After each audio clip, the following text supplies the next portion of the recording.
Teringat awal tahun 2020, pejabat Indonesia bercandain COVID. Ada yang mengatakan corona tidak mungkin masuk ke Indonesia, mereka akan mati karena panasnya cuaca. Ada pejabat yang mengatakan mereka nggak mungkin masuk ke Indonesia karena orang Indonesia kebal, karena makan nasi kucing. Ada pejabat yang mengatakan lagi, masuknya susah, izinnya rumit, jadi mereka tidak mungkin bisa masuk. Sampai terakhir di gedung DPR tertulis, di spanduk, COVID dilarang masuk. Lu kata COVID bisa baca apa? Intinya melecehkan dan menganggap sepele di awal, mengakibatkan apa yang terjadi saat ini, ambiar kesehatan dan ekonomi negara level bawah dan level tengah, kecuali yang dapat anggaran dan oligarki masih menganggap benar kelolaan negaranya. Yo monggo kowe sing jabat sakarep mula. Sekarang varian kedua Delta merajalela, menjadi gelombang kedua mengganas.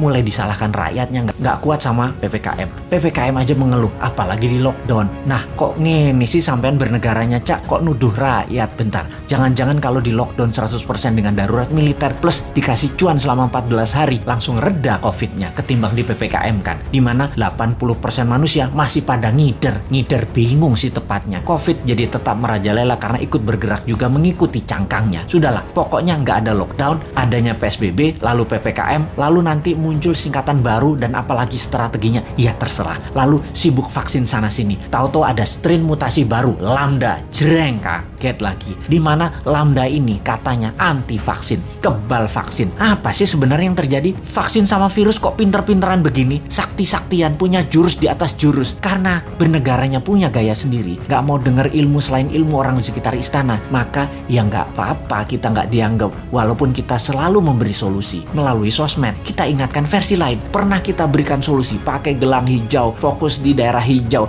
dan pakai darurat militer, gak digubris. Memang sih sudah pasti ide kita dilepeh, yowis rapopo. Kalau buat simulasi alternatif lain ada nggak? Pemerintah buat nggak? Skenario A, B, C, D, dan lain sebagainya. Sungguh loh, ini semua harusnya banyak alternatif yang kita buat solusi dengan banyak skenario. Ada skenario perang dunia invisible war, skenario pandemi untuk tujuan politik, atau ini pandemi biasa. Oh lupa, selama hampir 2 tahun ini masih kekeh COVID itu pandemi biasa, bukan ada skenario konspirasi dan bisa selesai pakai vaksin. Dan pendapat ini dipegang kokoh, ngotot banget, COVID pandemi biasa dan selesai dengan vaksin. Itu keputusan maha benar. Kalau kita New Mind punya banyak alternatif berpikir dan skenario bertindak, beda dengan Old Mind. Kalau ini adalah perang dunia, kita harus segera memutuskan ambil posisi dengan siapa kita berteman, dengan Nazi atau dengan sekutu. Kalau ala perang dunia kedua. Kalau ini pandemi, biological war sama globalis, maka kita juga harus lobby internasional dengan big pharmacy. Kalau ini pandemi dengan tujuan politik, kita pepet lawannya musuh kita.